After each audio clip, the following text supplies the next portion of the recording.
When Ardashir I ascended to power in 224 AD, he did so upon the smoking ruins of the Parthian Empire. Born Ardashir, a local ruler in the province of Persis, modern-day Fars, he inherited a small domain under the Sassanians, Parthian vassals who themselves owed loyalty to the Arsacid kings. Yet, Ardashir harbored greater ambitions. As Roman legions prodded the eastern frontier and internal strife weakened the Parthian center, he recognized a moment ripe for bold action. In the early years of his revolt, Ardashir secured the loyalty of local nobles and Zoroastrian priests by reviving the ancient cult of Ahura Mazda and promising a return to Achaemenid glories. His first major victory came at the Battle of Hormizd in April 224 AD, where, commanding a well-trained cavalry and infantry composed of Persis levies, he decisively crushed the Parthian king Artabanus V. The battlefield lay near modern-day Rashtak, and Parthian cavalry, once renowned for their hit-and-run tactics, found themselves outmaneuvered by Ardashir's disciplined troops and superior local knowledge. In the aftermath, Artabanus fled eastward but was soon captured and executed, marking the end of nearly 5 centuries of Parthian rule. With the Parthian throne vacant, Ardashir moved swiftly to consolidate his conquests. He adopted the regal name Shahanshah, meaning King of Kings, explicitly reviving the title of Achaemenid monarchs. This was more than nominal. He embarked on a series of administrative reforms designed to centralize authority. Provincial governors who had enjoyed autonomy under the Parthians were replaced with royal appointees, and tax revenues were redirected from local treasuries to a new central exchequer in the city of Gore, later called Firuzabad. Through these measures, the young ruler laid the bureaucratic foundations of a stable, cohesive state. Religious policy played an equally important role. Ardashir, keen to legitimate his rule, emphasized Zoroastrian orthodoxy as the empire's spiritual backbone. He patronized the Magi, the Zoroastrian priestly class, commissioning new fire temples and reasserting the ancient ritual calendar. His inscriptions, carved into rock reliefs at Nakshi Rustam and other sacred sites, depict him receiving the divine ring of kingship directly from Ahura Mazda. This theocratic imagery bound the throne to cosmic order and distinguished the new dynasty from their Parthian predecessors, whose tolerance for multiple cults Ardashir now framed as weakness.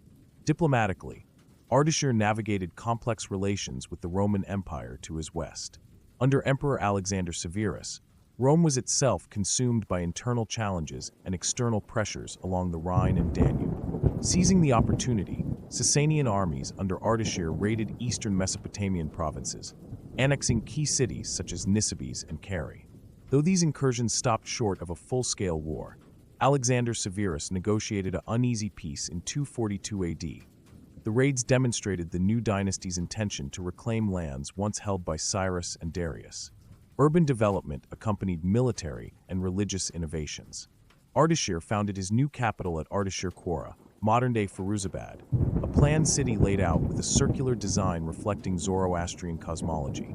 Its grand palace, surrounded by a ring of fortifications and interconnected with administrative buildings, stood as a physical emblem of centralized power.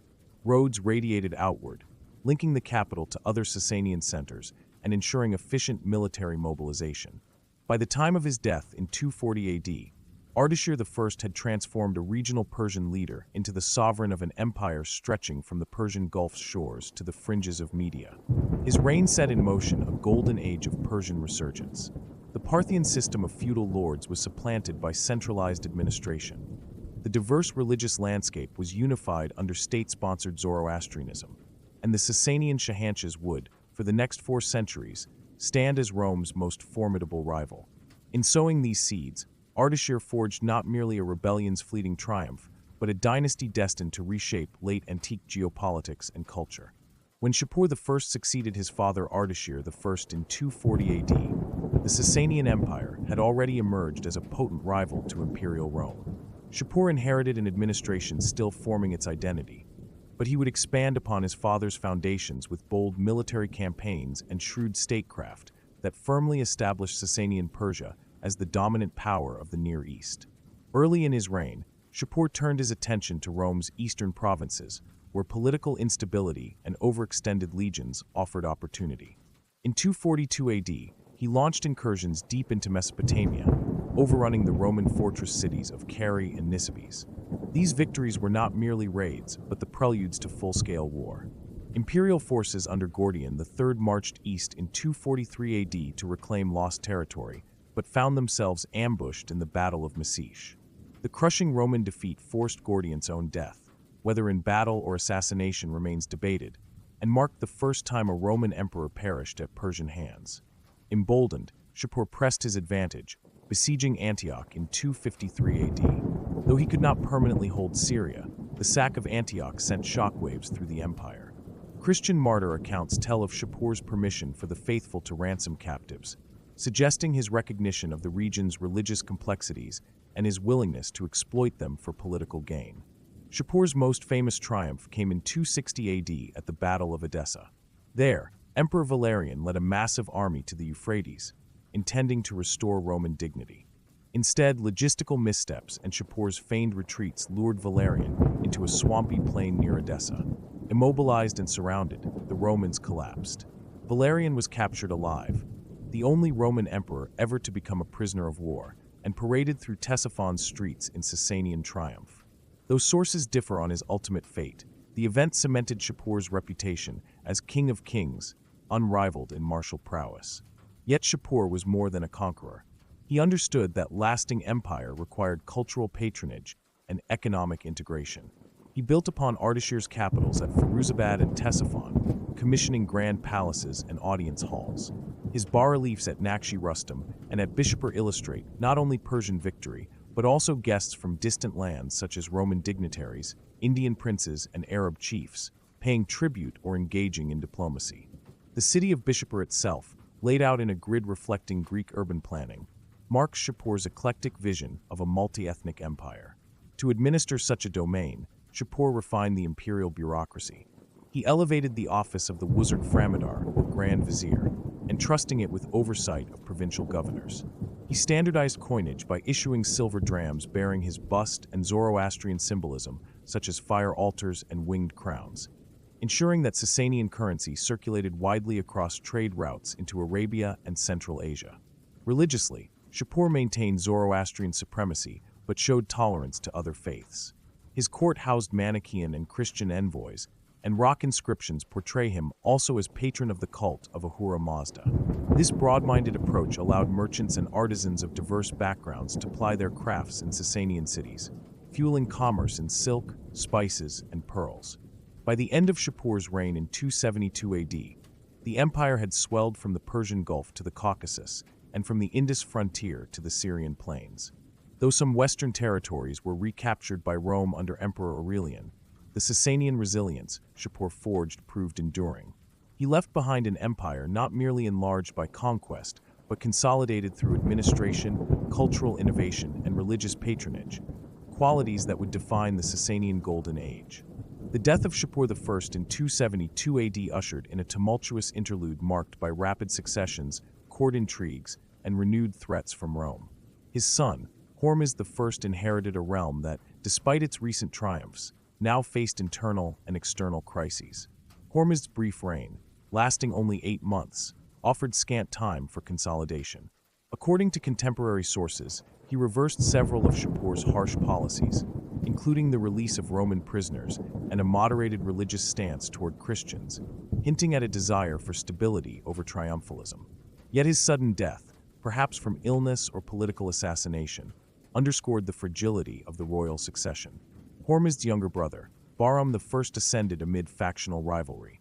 Bahram quickly dispatched the influential Zoroastrian, Magus Carter, to the religious helm, elevating him to chief priest with authority to codify doctrinal orthodoxy. Under Carter's aegis, the priesthood gained unprecedented power, exacting taxes on non-Zoroastrian communities and reinforcing the connection between king and cleric. Though this alliance buttressed Bahram's legitimacy, it also alienated Manichaean and Christian subjects, sowing seeds of sectarian tension. Externally, the new Shahanshahs faced Roman revanchism under Aurelian and later Probus. Roman generals probed Armenia and Mesopotamia. Small-scale clashes along the Euphrates tested Sassanian defenses. Yet it was internal revolt that proved more vexing. In 283 AD, a high-ranking Sassanian noble named Hormizd revolted, proclaiming himself ruler. though his brief reign in Kerman collapsed under Bahram's forces. These dynastic quarrels eroded central authority and compelled the Shah to lean heavily on his aristocratic supporters and key families in Pars and Media to retain power. When Bahram I died in 293 AD, his son, Bahram II, took the throne, inheriting a kingdom strained by priestly dominance and noble revolts. Under Bahram II, the Sassanian state confronted fresh challenges. The Roman Emperor Diocletian renewed diplomatic overtures, seeking to stabilize the eastern frontier through treaties rather than conquest. Sassanian envoys engaged in prolonged negotiations, culminating in an ambiguous peace that left Armenia a buffer state, a testament to Sassanian willingness to blend warfare with diplomacy. By the early 4th century, Bahram II's reign also saw increased pressure on the empire's northeastern frontiers. The Kushans and nomadic tribes across the Hindu Kush launched raids into eastern provinces. To counter this, the Shah dispatched generals such as Narseh, a younger son of Shapur I, to secure the mountainous borders. These campaigns reinforced Sassanian authority in Khorasan and Kashmir, but drained the imperial treasury, triggering tax hikes that once more inflamed rural unrest. When Bahram II died in 293 AD, his son, Bahram III, briefly succeeded before being supplanted by Narseh in 302 AD, at the instigation of high-ranking nobles and the military elite.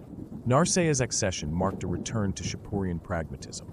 He curbed Carter's excesses, scaling back clerical taxes and restoring limited rights to Christians and Manichaeans. Narseh also enacted legal reforms, issuing decrees at his new capital at Gunshapur that reorganized the judiciary and clarified property rights, measures aimed at healing social fractures. Narseh's most dramatic achievement came in 298 AD when, exploiting turmoil in Rome under Diocletian, he invaded Armenia. At the Battle of Satala, he dealt Emperor Galerius's forces a crushing defeat, capturing key banners and securing favorable terms in the subsequent peace treaty of 299 AD. This accord recognized Armenia as a Sassanian sphere, ceded 5 Roman provinces to Persia, and established a measure of détente that would endure for decades. By the end of Narseh's reign in 309 AD, the Sassanian Empire had weathered half a century of internal coups, religious strife, and Roman rivalry. Through the vicissitudes of Bahram I, Bahram II, and Bahram III, Narseh's revival of royal authority, diplomatic skill, and legal reform restored the stability essential for the subsequent Golden Age under Shapur II. The crisis years thus proved a crucible refining Sassanian resilience, rebalancing the power between king, priesthood, and aristocracy, and reaffirming Persia's place as Rome's peer in late antiquity. When Kavad I reclaimed the throne in 488 AD after a tumultuous exile, he inherited a Sassanian realm weakened by internal factionalism and mounting Byzantine pressure. Yet within a decade, his reign inaugurated a series of reforms and policies that laid the groundwork for the empire's greatest flowering under his son, Khosrow I. Kavad's early measures focused on fiscal stabilization and curbing the overweening power of the nobility. He restructured land grants to limit aristocratic accumulation and reformed the tax system, introducing more equitable assessments that broadened the revenue base without crushing peasant productivity. Despite resistance from the grandees who had once deposed him, these changes restored the central treasury's integrity and underpinned subsequent state-sponsored cultural projects. Kavad also embraced a degree of religious pluralism to strengthen loyalty among diverse subjects. While Zoroastrianism remained the state cult, he permitted Manichaeans and Christians limited freedom to practice, hoping to integrate frontier communities that had chafed under previous persecutions.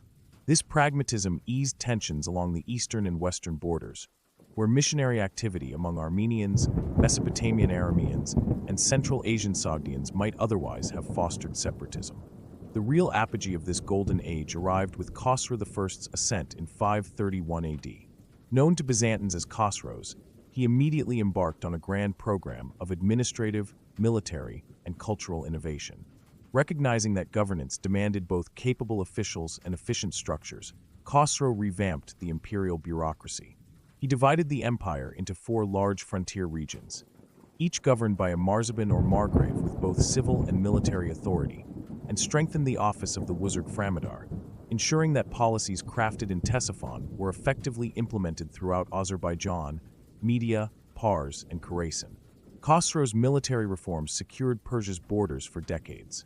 He streamlined the professional cavalry and re-established auxiliary infantry units drawn from Armenian, Arab, and Central Asian levies.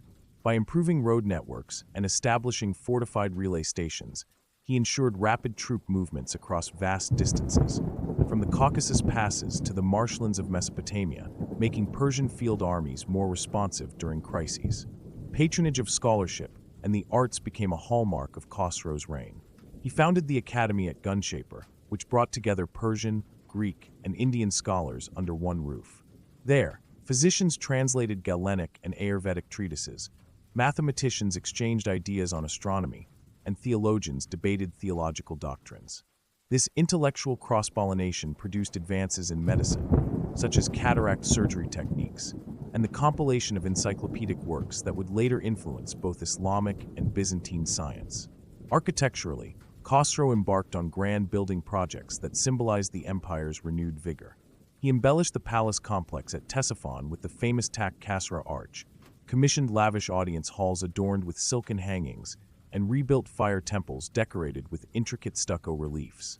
Along the Silk Road, he established caravanserais and canals that deepened trade links with India and China, ensuring the flow of silks, spices, and gems into Persian markets. Khosrow's cultural diplomacy extended to the Byzantine court as well. His famed exchange of embassies with Emperor Justinian I included the gift of a water-powered organ in return for Byzantine silks and educational manuscripts. Such gestures fostered a period of uneasy peace punctuated by occasional frontier skirmishes, but largely characterized by mutual respect between the two superpowers.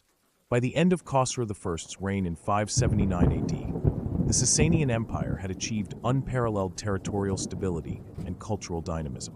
His reforms had strengthened the state's fiscal and military foundations, while his patronage had transformed Persia into a crucible of learning and artistry.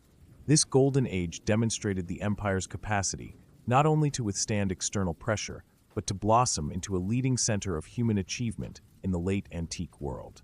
The later years of Khosrow I's reign and the accession of his successor, Hormizd IV, ushered in a prolonged era of conflict with Byzantium and renewed pressure on Persia's frontiers. Byzantine Emperor Justin II's provocations in the Caucasus and Syria sparked the Lazark War from 541 to 562. But it was Khosrow's protracted offensive after 572 AD that truly tested the empire's resilience. Determined to avenge past defeats and seize strategic advantage, Khosrow I initiated campaigns into Mesopotamia, capturing key fortresses such as Dara and Nisibis. These campaigns were fought not only with swords, but also through siegecraft innovations, such as tower engines capable of scaling walls and subterranean mining to undermine ramparts. Upon Khosrow's death in 579 AD, Hormizd IV inherited this military momentum.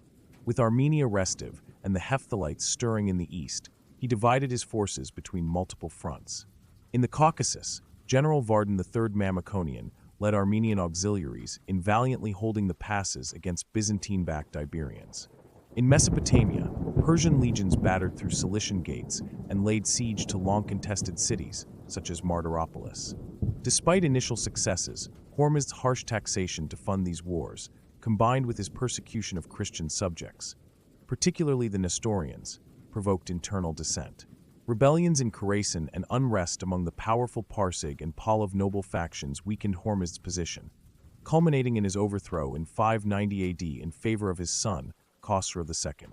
Khosrow II ascended amidst factional violence, earning the epithet Perviz, meaning the victorious, after quelling palace conspiracies.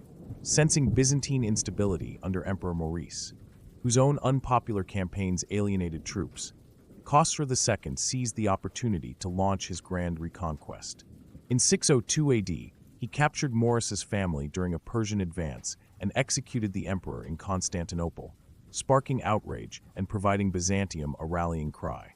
Yet Maurice's successor, Phocas, was too weak to resist, and Persian armies commanded by generals Sharbaraz and Shaheen overran Syria, Palestine, and Egypt within a few years. Antioch, Jerusalem, and Alexandria fell in quick succession, marking the greatest territorial expansion Persia had ever achieved. Despite these triumphs, the overreach proved dicey. The vast new provinces, restive and culturally distinct, strained Sassanian administrative capacity. Local Monophysite Christians initially welcomed Persian rule as preferable to Byzantine Chalcedonian Orthodoxy, but heavy land levies and the imposition of Zoroastrian functionaries soon turned sentiment. Meanwhile, the eastern frontier against nomadic tribes saw renewed incursions by the Gokturks, requiring diversion of troops from the west. By 610 AD, a popular revolt in Persia deposed Khosrow II in favor of his son, Kavad II, who quickly concluded peace with the usurper, Heraclius of Byzantium.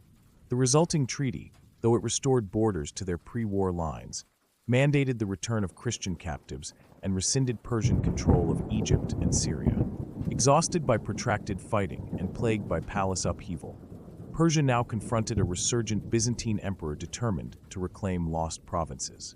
The wars between 572 and 628 AD thus represented a crucible in which both empires expended vast resources chasing fleeting dominance.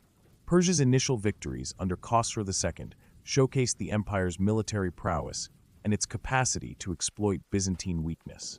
Yet the cost in manpower, treasure, and popular goodwill sapped the Sassanian state, leaving it vulnerable to the seismic upheavals soon to be unleashed by the Arabian conquests. The centuries-long struggle for supremacy had ended in stalemate, but it had irrevocably weakened both empires, setting the stage for a new chapter in Near Eastern history. By the mid-6th century, the Sassanian Empire had come to define itself through a fusion of imperial authority and Zoroastrian religious orthodoxy. Unlike the more eclectic tolerance of Kavad I, later monarchs sought to cement a single-state religion as a unifying framework across Persia's diverse provinces. Under Khosrow I and his successors, Zoroastrian clergy, organized into a rigid hierarchy of magi, became indispensable to the machinery of government. The high priest, or Merovan, administered temple lands that supplied both the impoverished and the court. These estates functioned like economic nodes, financing educational endowments, hospitals, and fire temples. Zoroastrian ritual and doctrine also served as potent legitimizing tools. Great royal inscriptions and reliefs at Tak Khasra and Bishapur depict the Shahanshah, or King of Kings, receiving the royal diadem directly from Ahura Mazda, the supreme deity. The mythic narrative of cosmic dualism, that is, Ahura Mazda's victory over Ungra Mainyu, was recast to analogize royal struggles against rebellious nobles or foreign foes. Public festivals like Sada, celebrating the triumph of light over darkness, became occasions for mass gatherings at fire temples, reinforcing popular devotion and linking the empire's prosperity to the Shah's pious stewardship. To administer an empire stretching from Armenia to the Indus, the Sassanians relied on an increasingly sophisticated bureaucracy that borrowed from their Parthian predecessors, but introduced Sharia-like codification of land tenure and taxation. Provincial governors, titled marzbans, oversaw both civil administration and military defense, while the empire was subdivided into 30 to 40 satrapies, each with treasuries and local judiciary councils. Record-keeping employed Middle Persian or Pahlavi script on parchment and seals, so that decrees, legal judgments, and tax registers maintained remarkable uniformity. Even village headmen, drawn from local notables, were required to report crop yields and livestock counts each season. Failure to comply could lead to sanctions from the central treasury. Education and literacy received a boost from state patronage. Fire temples served as community centers where novice magi learned Avestan liturgy alongside practical subjects such as mathematics, astronomy, and medicine. These schools produced scribes capable of drafting treaties with Byzantium, drafting land grants, and maintaining the imperial postal network, whose relay stations dotted major trade arteries from Nishapur to Ctesiphon. Such administrative innovations underpinned the empire's resilience during times of war and famine. Social order in Sassanian Persia was governed by a careful balance between free citizens or Warazdakster, hereditary artisans or Azazweras, and an unfree class of serfs and laborers. While slavery existed, it was far less expansive than in Roman lands. Many serfs were tied to temple estates and enjoyed limited legal protections. Women, particularly from noble families, could own property, sponsor charitable works, and wield influence through marital alliances. Noble houses vied for court favor, but the centralization of religious authority under the Magi prevented any single clan from usurping the throne until the empire's final decades. Yet tensions simmered. Zoroastrian Orthodoxy, with its strict rituals and caste-like distinctions, sometimes alienated Christians, Manichaeans, and minority faiths, who at times faced persecution and forced conversions. In urban centers such as Ray and Persepolis, underground Christian congregations maintained secret worship, anticipating the later Arab conquests' more tolerant approach. This religious friction, combined with the burdens of heavy taxation to fund perpetual frontier defense, would contribute to the empire's vulnerabilities in the 7th century. In sum, the Sassanian state underlines how theology and governance can intertwine. By enshrining Zoroastrianism as state orthodoxy and building a sprawling, literate bureaucracy, Sassanian monarchs transformed Persia into a well-managed empire. The fire temples and palaces, the codified land grants and imperial roads, all bore witness to a civilization that fused cosmic order with earthly power, producing a social contract that endured for centuries even as political winds shifted. The death of Khosrow II in 628 AD unleashed a cataclysmic succession crisis that would prove fatal to the Sassanian Empire. Yazdegerd III, a boy of 10, was hastily crowned in Ctesiphon amid factional bloodletting in the royal court. Powerful noble houses, particularly the Parsig and the Pahlav, jockeyed for influence, each installing and deposing puppet shahs in rapid succession. Governors in Fars, Khorasan, and Azerbaijan asserted virtual autonomy. Provincial armies fractured along regional and familial loyalties. The imperial center, once the hub of grand ceremonies and temple councils, fell into paralysis. Against this backdrop, a new threat emerged from Arabia. Arab tribes coalesced into the Rashidun Caliphate, unified by a fervent Islamic identity. Raids across the desert into Persian borderlands began as opportunistic forays, but soon the Caliphate marshaled a professional army. In 633 AD, the Battle of Walaja saw a small Arab force outflank a larger Persian army under Hormizd, demonstrating fresh tactics and the zeal of jihad. Over the next 2 years, the Caliphate captured key cities such as Al-Hira and Anbar, securing lines of communication and cutting Persia's western provinces from the heartland.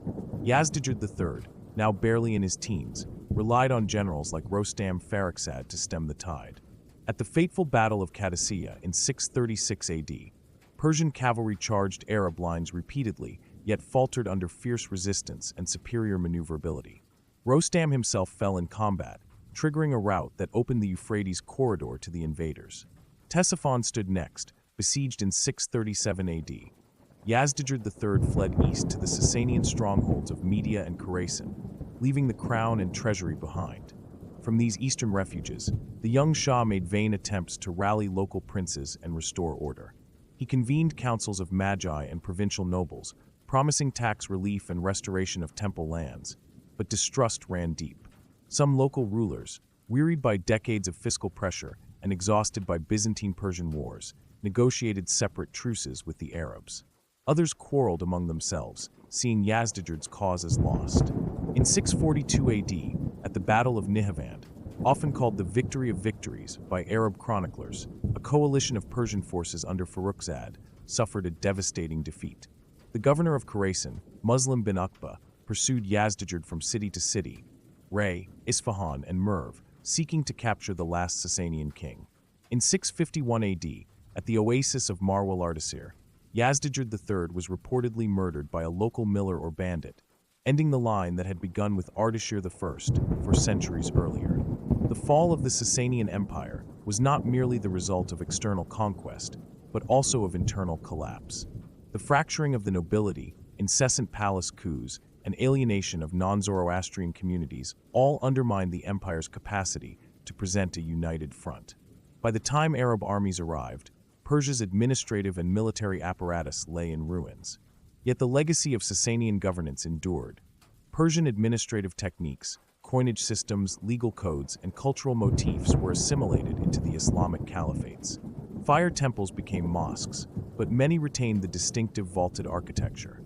Pahlavi scripts were adapted into early Arabic inscriptions, and the concept of a centralized bureaucracy informed the Abbasid revolution centuries later.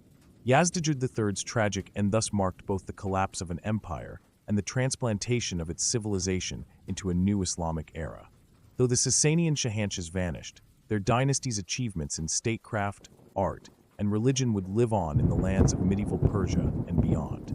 Long after the last Sassanian king, Yazdegerd III fell in 651 AD. the cultural and institutional achievements of the Sassanian Empire continued to shape the region for centuries.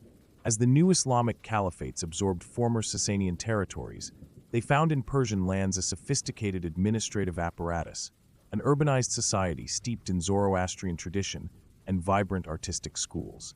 Far from vanishing, the Sassanian legacy survived, adapted, and fused with emerging Islamic norms, leaving an indelible mark on the Islamic world and beyond. One of the most direct inheritances was the bureaucratic framework that the first Umayyad and Abbasid caliphs repurposed for their rapidly expanding realm. Sassanian provinces, known as ostans, had been governed by marzbans with clearly defined fiscal responsibilities. The early caliphs retained many of these administrative boundaries, often employing Persian officials versed in revenue collection, land surveys, and record-keeping.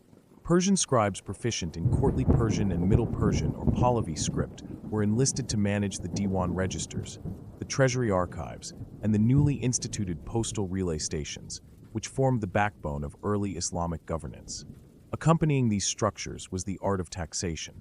The Sassanians had perfected the assessment of carriage, that is land tax, and jizya, that is poll tax on non-Zoroastrians.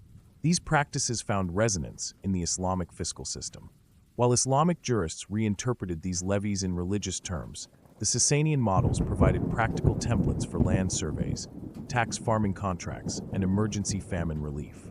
Many early Abbasid tax farms continued to employ Sassanian revenue officials, often called mustafis, whose expertise ensured continuity of agricultural output and urban provisioning. On the cultural front, Sassanian religious and philosophical traditions deeply influenced Islamic thought. Early Muslim scholars translated Pahlavi texts on cosmography and medicine into Arabic, enriching the caliphal libraries of Baghdad. The Academy of Gunshaper, founded under Khosrow I, had long hosted Greek, Syriac, and Persian scholars. Its legacy lived on in Baghdad's Beit al-Hikmah, where Persian physicians like al-Razi and al-Tabari built upon Sassanian clinical methods and pharmacopoeias. Sassanian art and architecture likewise lent stylistic elements to Islamic aesthetics.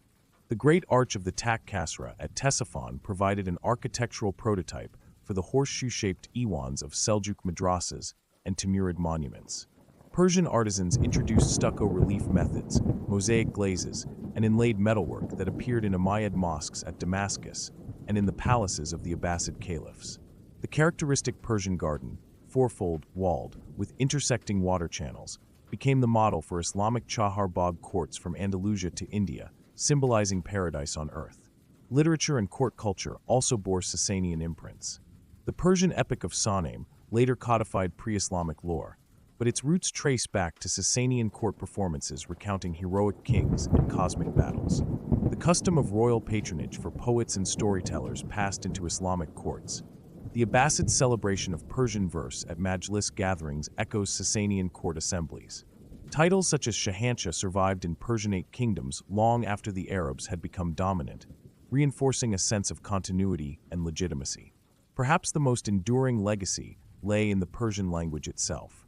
Although Arabic became the liturgical and literary standard of the caliphate, local elites in Khorasan, Fars, and Iraq continued to speak New Persian, a direct linguistic descendant of Middle Persian.